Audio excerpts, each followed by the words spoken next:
Hey there, everyone. Welcome back. I'm Errol Barnett, and this is CBSN. The Republican Party appears to be at a bit of a crossroad right now. To support former President Trump going forward or not? That's the key question. On one hand, Mr. Trump received more votes than any GOP candidate in history in the 2020 election, 74 million. But on the other hand, many people still believe he is responsible for the deadly January 6th attack on Capitol Hill, despite his acquittal by the Senate over the weekend. Now, 7 GOP senators voted to convict Mr. Trump for inciting an insurrection that day. Top Republicans are now sharply divided, though, over Donald Trump's future influence over the party. For more on all this, let's bring in Lynda Tran and Matt Gorman. Matt is a former campaign aide to Mitt Romney and Jeb Bush. He's also a Republican strategist.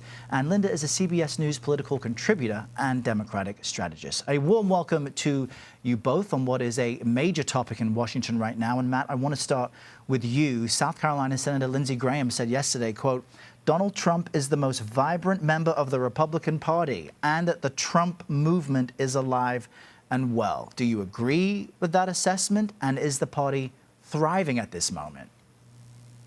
Well, I think it remains to be seen in terms of where Donald Trump's future is in the party. Let's remember, we haven't heard from him since Election Day, which I've quite frankly found surprising.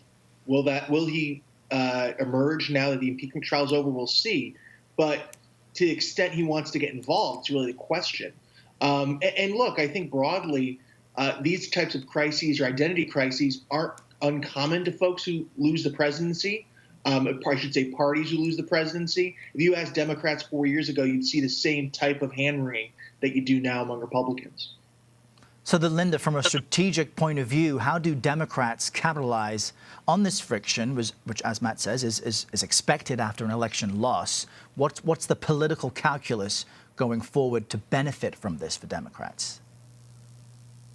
Well, Errol, I think first, Democrats were really clear that part of the reason for pushing very hard for the trial in the first place was the feeling that this story, what happened on January 6th, really needed to be told to the American people. You know, we forget, those of us who are obsessed with what's happening in politics, watch the play-by-play, and we're very, very concerned about every last detail. But the vast majority of people watching from home needed to know exactly how bad it got that day and what the implications could be for the future. The fact that the vote ended up at 57-43 this past weekend doesn't change the fact that it's still important for Democrats to tell the story of what happened, to make sure that people understand what the stakes are for the country moving forward when you had a sitting president incite an insurrection.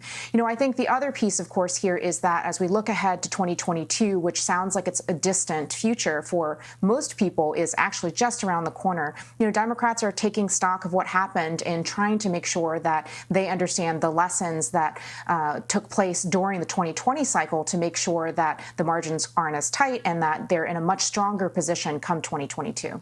And Matt, on that point, what will Republicans be doing as they set the foundation for 2022? Because the unresolved question is, was Donald Trump a net benefit and positive for Republicans in general? The opposing party to the incoming president usually does well in a midterm election, but in many ways, this political battle over Trump is unresolved.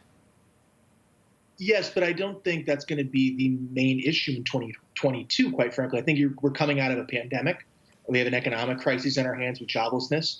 And you know, a hot topic right now is whether or not schools will reopen. I think in many respects, an esoteric debate about Donald Trump, a former president, will pale in comparison is making sure that we get life back to normal through vaccinations and get people back to work and get people back into schools.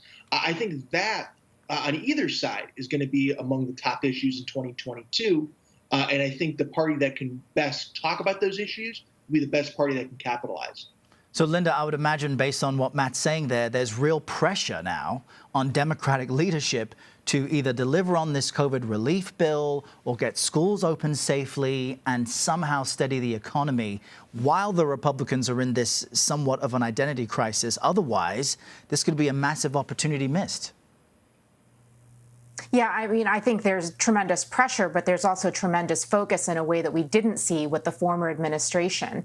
Even with this trial going on, even with all of the chaos that happened between Election Day and Inauguration Day, the Biden team has been very much focused on figuring out a systematic and effective way of getting COVID vaccinations to the American people. And now, as we've been talking about, this $1.9 trillion COVID relief bill is of the utmost importance and clearly a priority. And the interesting thing, Errol, I would say, is that while we're having a lot of back and forth considering whether or not there's enough support on Capitol Hill, you're seeing a growing cry from GOP mayors and GOP governors that they need this relief bill to get passed. And so there's definitely bipartisan support for it out in broader America that I think that GOP members on the Hill are going to have to take into account as well. We saw GOP mayors sign on to a 400-person Conference of Mayors letter calling for the passage of this legislation, which would include $350 billion in support for states and localities. And you see governors like Larry Hogan of Maryland saying that this is truly important, this is a crisis moment, and this is not the time to debate whether or not the size is the exact right size for the economy. And Matt, I just want to ask you about what's happening in North Carolina, because the Republican Party there, as we discussed the pandemic and all these crises, they are expected to vote tonight on whether to censure Senator Richard Burr over his vote to convict former President Trump during the second impeachment trial. What type of precedent might that set, and how do we make sense of taking that action right now? What does it serve? I'm not really concerned, quite frankly, about state parties. They're usually a little far right. I really should say further right than even the normal Republican primary voter. And keep in mind, Senator Burr doesn't really matter to him. He's retiring.